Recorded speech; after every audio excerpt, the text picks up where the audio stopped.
À l'occasion de la diffusion du spectacle des Enfoirés ce vendredi 3 mars sur TF1, Vianney, qui a rejoint la troupe en 2021, s'est confié sur cette communion avec le public lors des spectacles à Lyon. Ce vendredi 3 mars, TF1 diffusera à 21h10 le nouveau spectacle des Enfoirés baptisé Enfoirés un jour, toujours. Les concerts se sont déroulés au mois de janvier à la halle Tony Garnier de Lyon devant plus de 42 000 personnes. C'était d'ailleurs la première fois depuis le début de la pandémie de Covid-19 que le public a pu participer à ce grand show caritatif qui réunit de nombreux artistes français. Et parmi ces artistes justement, Vianney et sa consoeur Nolwenn Leroy étaient de la partie pour le spectacle des Enfoirés 2023. À cette occasion, les deux chanteurs ont accordé une interview croisée chez nos confrères de Télé 7 jours dont ils font la couverture du dernier numéro.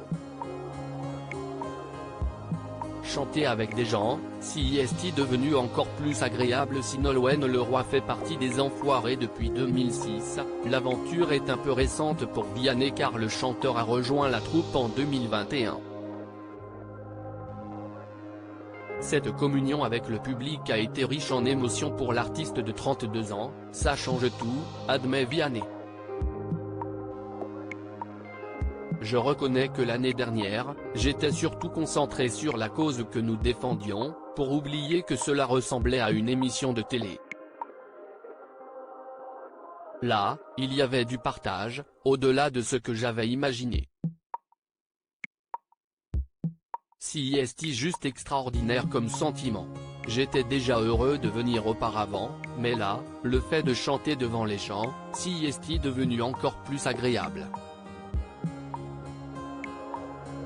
Et quel public!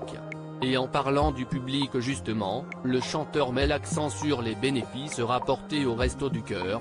N'oublions pas que sans spectateurs, qui achètent leur place, il y a un manque à gagner énorme pour les Restos du Cœur. Leur retour est donc une double bonne nouvelle.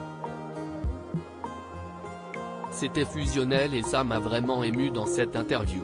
Vianney s'est également confié sur les deux moments qui l'ont le plus marqué lors de sa participation aux Enfoirés 2023, pour moi, ça a été le retour de Jane Birkin sur scène. Elle n'était pas revenue dans la troupe depuis 1997.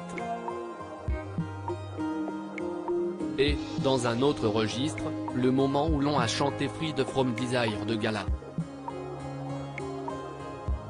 C'était l'ouverture, on était au milieu du public et il y avait tellement de joie, d'énergie. Tout le monde était à bloc. C'était fusionnel et ça m'a vraiment ému. Les téléspectateurs auront la joie de découvrir tout ceci sur leur écran ce vendredi 3 mars. À lire aussi Vianney, tu m'as sauvé la vie, la bouleversante déclaration de Jake, The Voice 2023, au coach.